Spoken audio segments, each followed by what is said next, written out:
Hey Pathways Church, I'm TJ Norman, your high school and young adult pastor, here with your daily dose, and we're continuing to look at Mark and exploring the powerful passages in the good news of Mark.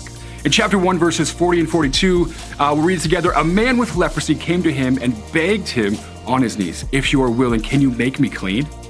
Filled with compassion, Jesus reached out his hand and touched the man. 'I am willing,' he said, 'be clean.' Immediately the leprosy left him and he was cured." This passage captures an incredible moment of compassion and power. A man suffering from leprosy approaches Jesus full of desperation and faith. Leprosy in those times was not just a physical ailment, but a social death sentence. Lepers were isolated, cut off from their communities, and considered unclean both physically and spiritually. Imagine the courage it took for this man to come forward, breaking through social barriers and risking further rejection. Yet his faith in Jesus' ability to heal him propelled him to take that bold step. Jesus' reaction is profound, and he was moved with compassion and reached out and touched the man. This touch is significant because it signifies Jesus' willingness to enter into our suffering to become unclean for our sake. And here lies a mystery with us. We know individuals who have come to Jesus for healing, yet have not been cured. And why had Jesus had compassion for this leper, but not for others? And why doesn't the Lord say to all, "I am willing"?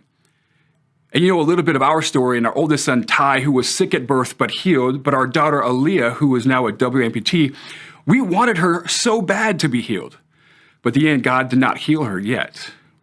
Not that we had stopped praying or had given up. We often think that this question is to ask God, why? Why are some healed and some are not?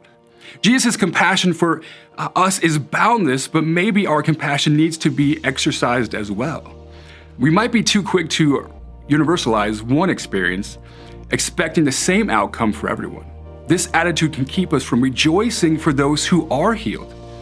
In our family, we rejoice for Ty's healing, but we also rejoice for Aaliyah as well, in a different way, as we get to minister to those who maybe are still waiting for their healing, through their joy and amazing compassion for other people around her.